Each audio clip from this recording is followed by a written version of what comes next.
Welcome to Eat Blog Talk, where food bloggers come to get their fill of the latest tips, tricks, and insight into the world of food blogging. If you feel that hunger for information, we'll provide you with the tools you need to add value to your blog, and we'll also ensure you're taking care of yourself, because food blogging is a demanding job.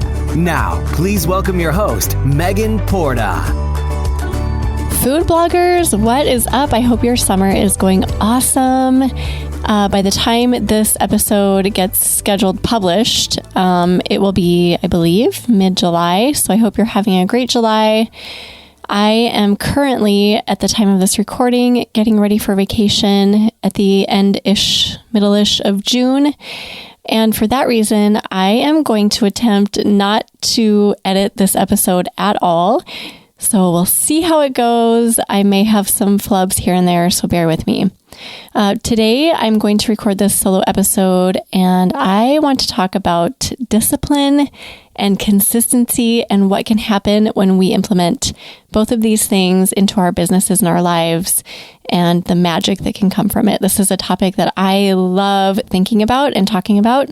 So this episode is going to be packed with good stuff, but it's also going to be kind of short and sweet. So before I get to that, I would love to tell you about this new kind of avenue I'm starting to open up with my business with the Eat Blog Talk side, and that is coaching. I decided to take on a few coaching clients starting here in the middle of summer and toward the end of summer. So if you're interested in receiving coaching from me, let me know. Just send me an email and we can see if it's a good fit. I only have a couple of spots available. So if this is something you're interested in, sooner the better. The sooner the better. Okay, let's talk about discipline plus consistency and the fact that, in my opinion, this is the magic formula that equals success. So one thing about me, I am always creating these formulas in my head, which you've probably heard me talk about before, and which is also kind of funny because I'm definitely not a math person. And to me, the word formula is tied to math. But I do believe that life is all about formulas. If you think about it, all of the good and all of the bad habits that we set into motion are really based on a formula of some sort. Good morning routines, for example, are formulas. Bad eating habits are also formulas. So if you get out of bed and you exercise and you meditate to start your day, that's a good morning routine. And what happens? You're starting your day with peace. If you eat whatever you feel like eating, you feel like garbage and you gain weight. It's a formula. So something plus something equals something, either success or not a success, right? So this is kind of a deep question, but what is the formula for success? What would you say? Talking about anything you have achieved success with in your life. So think about something that you feel like you've really succeeded in. How did you get there? Do you think it was by chance? And even if it seems like maybe it was luck or chance, it probably wasn't. There was probably some element of having a formula involved in order for you to get there. So this is what I have been thinking about recently. Another thing besides the formula thing. I've been asking myself this: have I achieved success? Like me, Megan Porta, am I successful? And from my own perspective, which, by the way, is the only one that matters, my perspective, nobody else's really matter on my life, my answer to that question would be yes, I have. Success for me personally means living a life of flexibility so I can work when I want and on what I want. It means I can walk my boys to school in the morning and walk them home in the afternoon. It means I have the freedom to travel with my family. It means having quality people in my life who are positive and who are inspiring.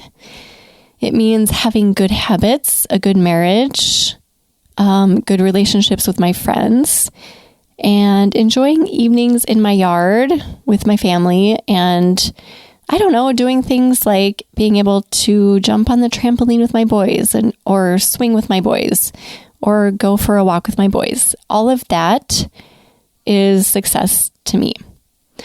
So then I ask myself this question: do I want more than that? Like, is this good enough? And I would say, for now, for this moment, yes, this is good enough. But do I want more? Of course I do. There's always something new that I'm dreaming about or thinking about having in the future. But I'm also happy with where I'm at right now. And I feel like this life of mine that I have in this moment is definitely success to me. Your life and your definition of success is different, of course, and that is good. You should not want my life, and I should not want your life. Success for you looks very different than what success might look like for me. So now I ask myself, how did I get here? How did I get to this place I love so much and that I consider to be successful for Megan? It wasn't by chance. I certainly encountered some good fortune along the way, but I did follow a formula, and here's what I believe it is. Having a deep understanding of what I want is the first piece, plus discipline, plus consistency equals magic / success / loving the moment and loving just being where I am. So I would love to talk you through these 3 elements of my little magic formula, just to kind of dive deeper. So number 1 is having a deep understanding of what you want. Without this piece, you will never know where you're headed. And if you don't know where you're headed, you don't have any idea about what path you're on or where you want to go or where you should be going. You've got to know where you want to go if you ever want to get somewhere, right? I'm a huge believer in sitting down regularly to set goals. And once you have goals set, to review your goals and maybe tweak them even. Long-term goals are ideal. So I always think in terms of 3-year goals and 1-year goals. That's where I always start. And I occasionally ask people this that I'm either coaching or talking to on the podcast. I will say, what are your 3-year goals? And sometimes people have answers that they know very well, that they've thought through. But every once in a while, the response will be something like, oh my goodness, I've never thought about this. I have no idea where I want to be in 3 years. And this question prompts people to really think through dreaming and think through what their future dreams are 3 years from now and 1 year from now. And it's always so fun to watch people work through this, because we have those dreams and they're not always right in our fingertips. We have to really extend our imaginations to let ourselves go there. So I'm a huge dreamer. I've always been a huge dreamer. I remember as a child just having wild, crazy dreams that I knew I wanted to reach someday. And I encourage you guys to do this too. Allow yourself to dream often, get into the habit of it. And when you do that, dream big, go really big, tap into as much emotion as you possibly can when you're doing this too, because that is where the magic really is. So ways to do this, I would recommend either, if you've never done this before, if you have done it before, you probably already have a process. But if you've never done it before, either sit quietly with yourself with your eyes closed in a quiet room. You can even get into sort of a meditative state and just let your mind wander to that place where you really start stirring up emotion. Or I also recommend just sitting down with a journal or just with your computer and typing something out and just start writing until you can't write anymore. And most likely you're going to come across things that you did not even know were sitting in your head. Both of these are really, really magic. So either way, think 3 years into the future. And if you want to do it now, if you're in a safe place and not driving, you can do it now. So close your eyes and just listen to me talk. So you're thinking 3 years into the future. Where are you? Who are you with? How do you feel?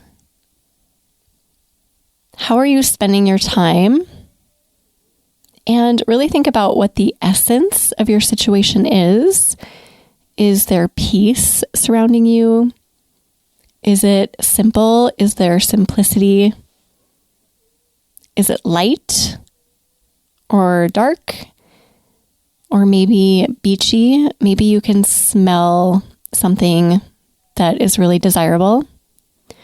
Is it filled with silence or laughter? So kind of explore this. If you need to press pause, then do that.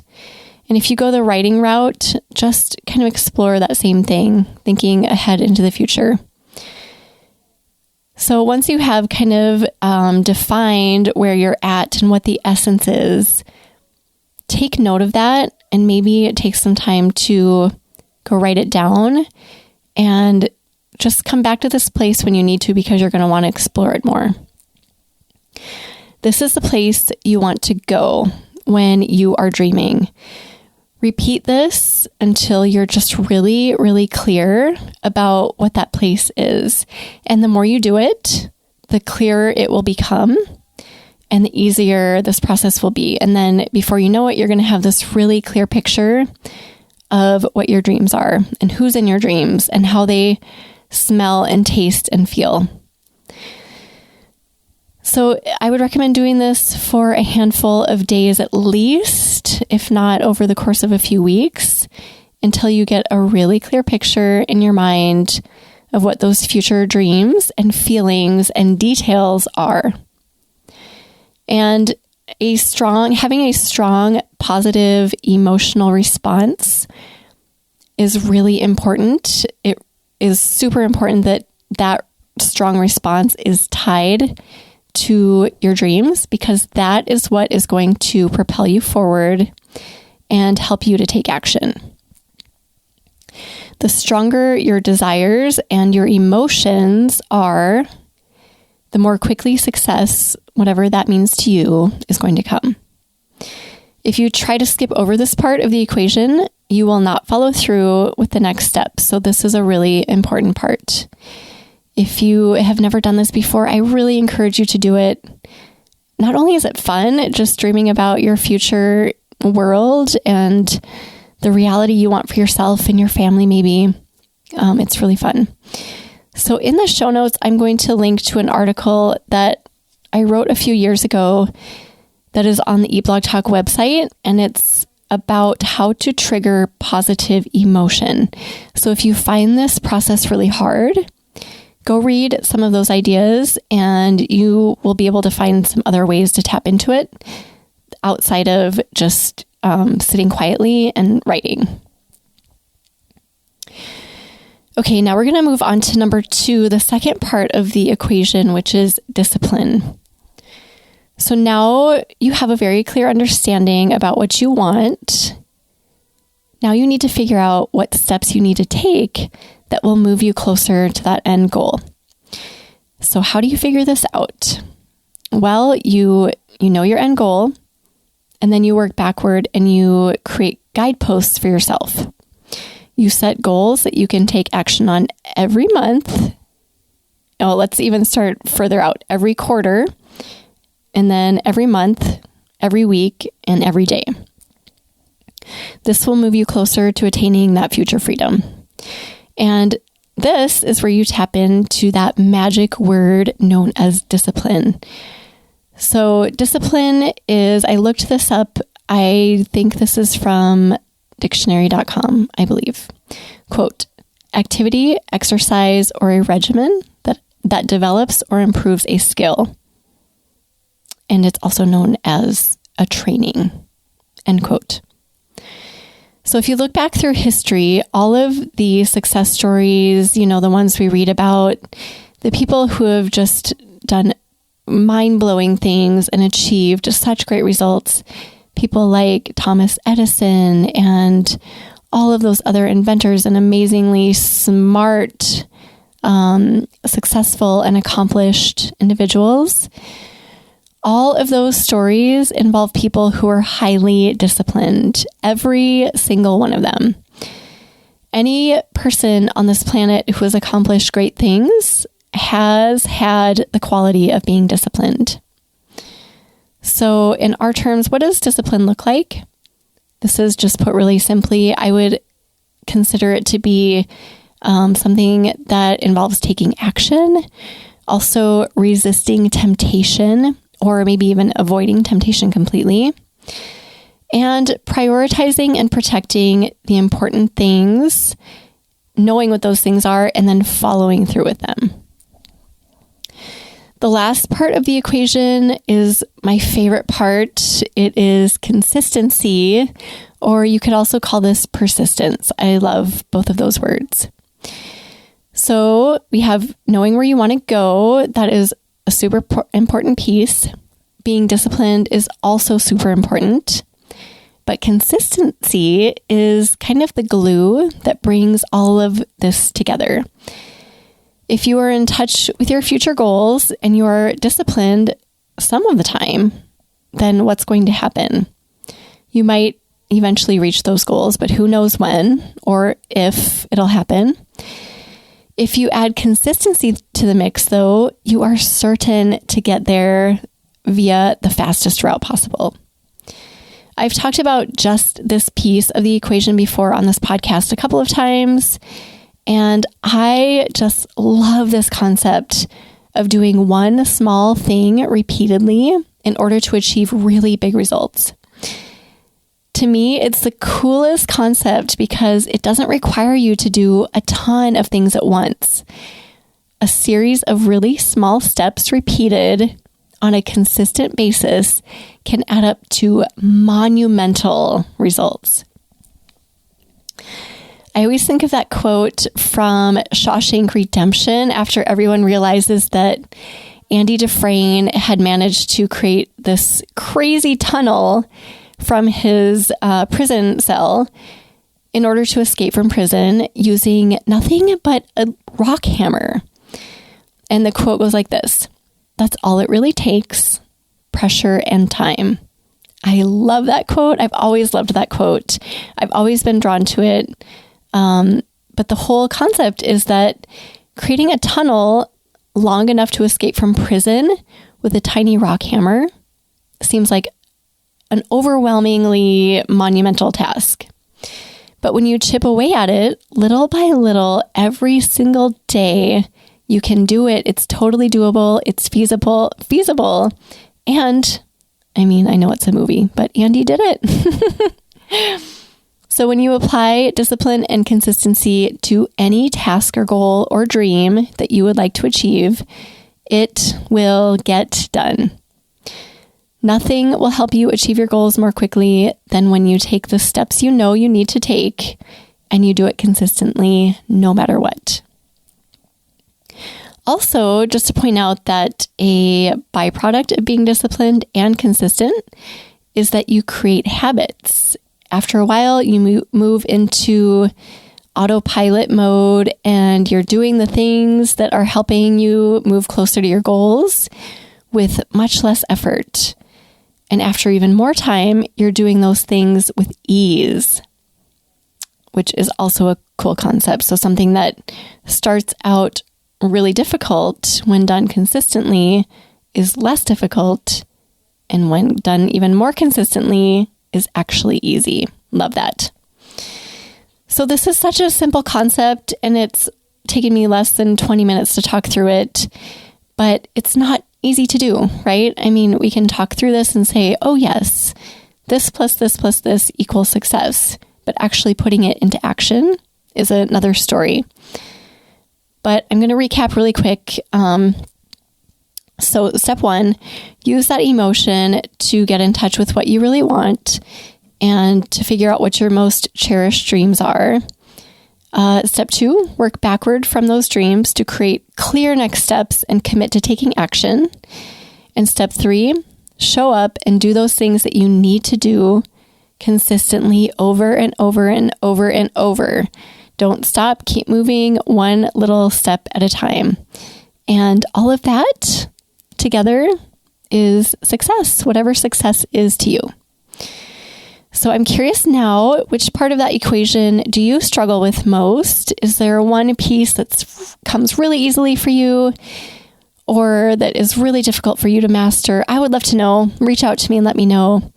Megan@eatblogtalk.com. And as always, please feel free to reach out and just chat about this. If this is something that you want to implement more of in your life and you want to get that success that you haven't gotten yet, you haven't reached yet, I'd love to have a discussion with you. Let's talk about it because I love watching food bloggers succeed. You guys are amazing. I think that's it. I got through this entire episode without really saying anything weird or messing up.